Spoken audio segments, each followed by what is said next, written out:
नमस्कार। रेडियो रिमझिम से प्रस्तुत है स्थानीय हालचाल। पहले मुख्य हालचाल। जम्मू कश्मीर के उपराज्यपाल मनोज सिन्हा का गोपालगंज में हुआ जोरदार स्वागत, दिया गया गार्ड ऑफ ऑनर। उद्योग विभाग के साथ जिलाधिकारी ने की बैठक, दिए कई निर्देश। थावे टोल प्लाजा के पास अज्ञात अपराधियों ने स्वर्ण व्यवसायी को मारी गोली, डॉक्टरों ने किया गोरखपुर रेफर। चनावे में लगी भीषण आग, 3 झोपड़ी जलकर राख। और चोरी की बोलेरो के साथ एक आरोपी को कुचायकोट पुलिस ने किया गिरफ्तार। स्थानीय हालचाल के इस अंक के साथ मैं अनिकेत मिश्र। अब हालचाल विस्तार से।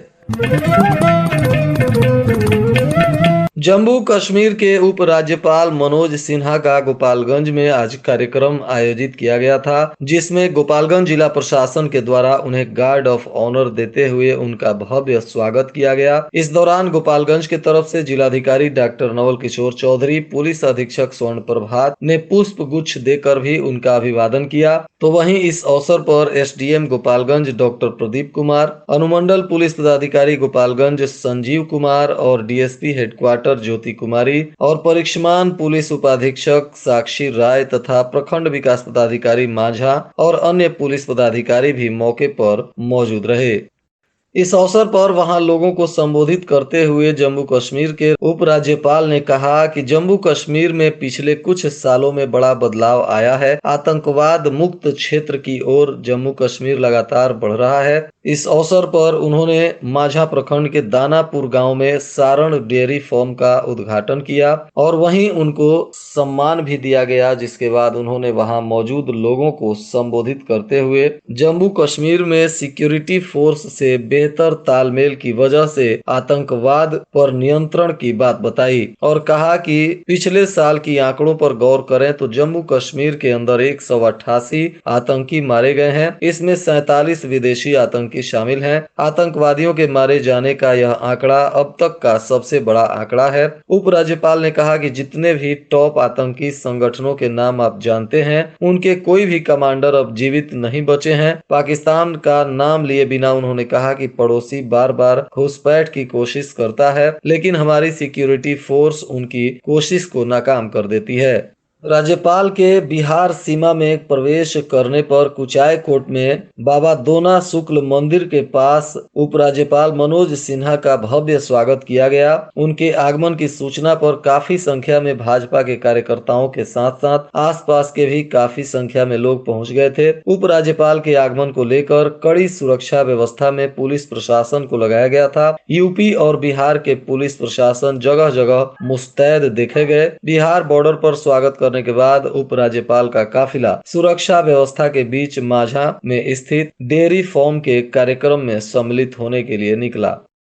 उद्योग विभाग के साथ आज जिलाधिकारी डॉक्टर नवल किशोर चौधरी ने समीक्षा बैठक की। इस दौरान जिलाधिकारी ने बैंक स्तर से अथवा आवेदक के स्तर से किसी भी प्रकार की त्रुटि अथवा कागजात जमा नहीं होने की स्थिति में लंबित आवेदनों के निष्पादन हेतु तत्काल आवश्यक कार्रवाई करने का निर्देश दिया। कुछ मामलों में बैंक की लापरवाही भी सामने आई, जिसे तत्काल निराकरण हेतु आवश्यक निर्देश दिया गया। साथ ही साथ सभी डीआरपी को भी निर्देश दिया गया कि इच्छुक आवेदकों का आवेदन कतई बैंकों को अग्रसारित न करें। इस संदर्भ में कार्रवाई करने की भी हिदायत दी गई। जिलाधिकारी ने महाप्रबंधक जिला उद्योग केंद्र को निर्देश दिया कि प्रतिदिन अद्यतन कार्य प्रगति से संबंधित प्रतिवेदन संध्या काल में उपलब्ध कराना सुनिश्चित करें। साथ ही उक्त दोनों योजनाओं में बैंक स्तर से वांछित कागजात की सूची और जानकारी से संबंधित पंपलेट सभी डीआरपी आवेदकों को उपलब्ध कराना सुनिश्चित करेंगे। दरअसल जिलाधिकारी ने पीएमईजीपी और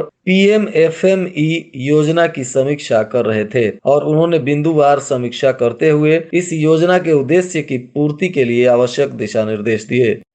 थावे सिवान मुख्य पथ पर टोल प्लाजा के पास एक युवक को अज्ञात अपराधियों ने गुरुवार की दोपहर में गोली मार दी, जिससे युवक की स्थिति गंभीर बताई जा रही है। दरअसल उसके शरीर में 4 से 5 गोली लगने की बात सामने आई है। वहीं स्थानीय लोगों ने घायल युवक को सदर अस्पताल में भर्ती कराया, जहां से डॉक्टरों ने स्थिति चिंताजनक देखते हुए प्राथमिक उपचार के बाद गोरखपुर रेफर कर दिया। इस युवक का गोरखपुर में इलाज चल रहा है। यह घायल युवक नगर थाना क्षेत्र के बसडीला के रहने वाले वर्मा सोनी का लगभग 25 वर्षीय पुत्र राजू सोनी बताया जा रहा है। यह किसी काम के लिए जा रहा था, तभी अपराधियों ने घटना को अंजाम दिया है। फिलहाल मौके पर भारी संख्या में पुलिस बल के जवान इस मामले की उद्भेदन के लिए छापेमारी शुरू कर दिए हैं। कई जगहों पर जांच पड़ताल किया जा रहा है। सीसीटीवी फुटेज को भी खंगाला जा रहा है। इस मामले में सदर अस्पताल पहुंचे हथुआ के एसडीपीओ नरेश कुमार ने कहा कि पुलिस अपराधियों की पहचान करने में जुट गई है और चाहे अपराधी कोई भी हो, उन्हें बख्शा नहीं जाएगा। फिलहाल युवक का इलाज करवाने में परिजन जुटे हुए हैं। इस घटना को लेकर स्थानीय मुखिया पति अरविंद मिश्रा ने बताया कि इस युवक की हाल ही में सगाई हुई थी और मई महीने में इसकी शादी होने वाली थी, परंतु इस दुखद घटना से परिजनों में दहशत व्याप्त है और गांव में सभी लोग काफी सदमे में हैं। थावे प्रखंड के लछवार पंचायत के चनावे गांव में बुधवार की देर रात बिजली की शॉर्ट सर्किट से लगी भीषण आग में 3 आवासीय झोपड़ी जलकर राख हो गई। आग लगने की सूचना पर मौके पर पहुंची अग्निशमन दल एवं ग्रामीणों की काफी मशक्कत के बाद आग पर काबू पाया गया। आग बुझती तब तक तीनों आवासीय झोपड़ी जलकर राख हो गए। इन आवासीय झोपड़ी में चनावे गाँव के सुरेंद्र माझी, वीरेंद्र माझी तथा उपेंद्र माझी का यह घर बताया जा रहा है। इसमें नगदी और घर के सभी सामान, कपड़े, खाने पीने के सामान, बर्तन और फर्नीचर इत्यादि जलने की बात बताई जा रही है। इस मामले में सीओ रजत कुमार बरनवाल ने बताया कि आग की सूचना मिलने पर अंचल कर्मी को भेजकर जांच रिपोर्ट देने का निर्देश दिया गया है। जांच रिपोर्ट मिलने के बाद पीड़ितों को मुआवजा दिलाने की प्रक्रिया की जाएगी।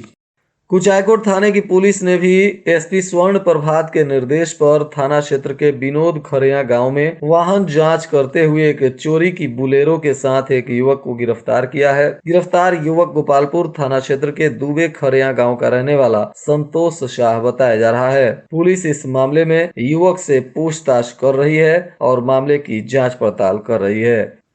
वहीं थावे पुलिस ने गोपला मठ लालमुनि चौक के पास छापेमारी करते हुए शराब के नशे में हंगामा करने वाले एक आरोपी को गिरफ्तार किया है। यह भूसाव गांव का रहने वाला शिव कुमार शाह बताया जा रहा है। सिधवलिया प्रखंड के अंतर्गत उत्क्रमित मध्य विद्यालय चांदपरना में कार्यरत एक शिक्षक के बिना कागजात के ही नौकरी की बात सामने आई है। इसमें एक पत्रकार के द्वारा सूचना के अधिकार अधिनियम के तहत जब इनके नियोजन से संबंधित कागजात की मांग प्रखंड विकास पदाधिकारी सिधवलिया से की गई है, तो उन्होंने जवाब में पेपर उपलब्ध नहीं होने की बात बताई है, जिसके बाद अब वरीय पदाधिकारी इस मामले की जाँच पड़ताल में जुट गए हैं। वहीं माझा प्रखंड के गौसिया पंचायत के डुमरिया में स्थित डीजी उच्च विद्यालय के प्रांगण में बने एक भव्य यज्ञ समारोह से आज कलश यात्रा प्रारंभ हुई, जिसमें 1100 से अधिक कन्याएं शामिल हुईं। इसमें पुरुष और महिलाएं भी भारी संख्या में हिस्सा लिए। इस दौरान हाथी, घोड़ा, बैंड बाजा और जयकारों से पूरा क्षेत्र भक्तिमय हो गया। बताते चले कि 16 मार्च से ही डुमरिया में श्रीमद् भागवत गीता ज्ञान महायज्ञ का आयोजन हुआ है, जिसमें आज पहले दिन भव्य कलश यात्रा के साथ यज्ञ प्रारंभ हुआ। सिधोलिया थाना क्षेत्र के बुचिया गांव में आपसी विवाद को लेकर हुई मारपीट में निर्मला देवी को उनके पटीदारों ने मारपीट कर घायल कर दिया है। अब निर्मला देवी के बयान पर पुलिस ने मामले की तफ्तीश शुरू कर दी है। केंद्रीय माध्यमिक शिक्षा बोर्ड के द्वारा आयोजित 12वीं की परीक्षा के अंतर्गत छात्र और छात्राओं ने जीव विज्ञान की परीक्षा दी। गुरुवार के दिन परीक्षा के साथ ही 12वीं के विज्ञान संकाय के मुख्य विषयों की परीक्षा समाप्त हो गई। डीएवी पब्लिक स्कूल थावे परीक्षा केंद्र पर कुल आवंटित 68 परीक्षार्थियों में से 67 परीक्षार्थी उपस्थित रहे और एक परीक्षार्थी अनुपस्थित रहा। पंचदेवरी के सभी राजस्व गांवों में 30 मार्च तक मिशन अंत्योदय सर्वेक्षण किया जाएगा। इसके लिए आरंभिक चरण की गतिविधियां शुरू हो गई हैं। केंद्र सरकार के ग्रामीण विकास तथा पंचायती राज्य मंत्रालय के संयुक्त निर्देश पर सर्वेक्षण कराया जाना है। इसको लेकर जिलाधिकारी डॉक्टर नवल किशोर चौधरी ने जिले के सभी बीडीओ को विस्तृत दिशा निर्देश दिया है। इसमें पंचदेवरी के बीडीओ मनीष कुमार श्रीवास्तव ने बताया कि सर्वेक्षण का उद्देश्य सरकार के द्वारा क्रियान्वित की जा रही विभिन्न योजनाओं की प्रगति एवं आवश्यकता की कमी को आंका जाना है। इसके लिए गुरुवार को पंचदेवरी प्रखंड के सभागार में कर्मियों का 1 दिवसीय प्रशिक्षण भी किया गया।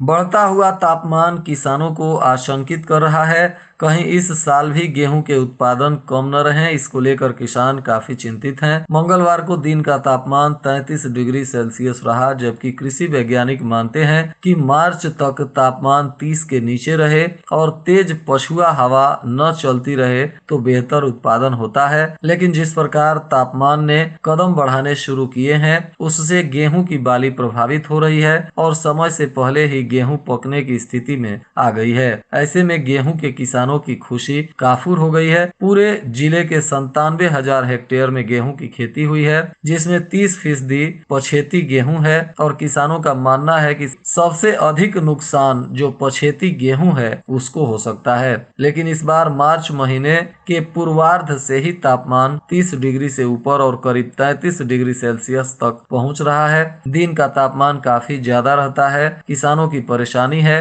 क्योंकि खेतों में गेहूं अभी दाने पर है। और आज के मौसम का तापमान गोपालगंज में न्यूनतम 21 डिग्री सेल्सियस और अधिकतम 34 डिग्री सेल्सियस रहने की संभावना है। अंत में मुख्य हालचाल एक बार फिर। जम्मू कश्मीर के उपराज्यपाल मनोज सिन्हा का गोपालगंज में हुआ जोरदार स्वागत, दिया गया गार्ड ऑफ ऑनर। उद्योग विभाग के साथ जिलाधिकारी ने की बैठक, दिए कई निर्देश। थावे टोल प्लाजा के पास अज्ञात अपराधियों ने स्वर्ण व्यवसायी को मारी गोली, डॉक्टरों ने किया गोरखपुर रेफर। चनावे में लगी भीषण आग, 3 झोपड़ी जलकर राख। और चोरी की बोलेरो के साथ एक आरोपी को कुचायकोट पुलिस ने किया गिरफ्तार। इसके साथ ही रेडियो रिमझिम से प्रसारित स्थानीय हालचाल का यह अंक समाप्त हुआ। नमस्कार।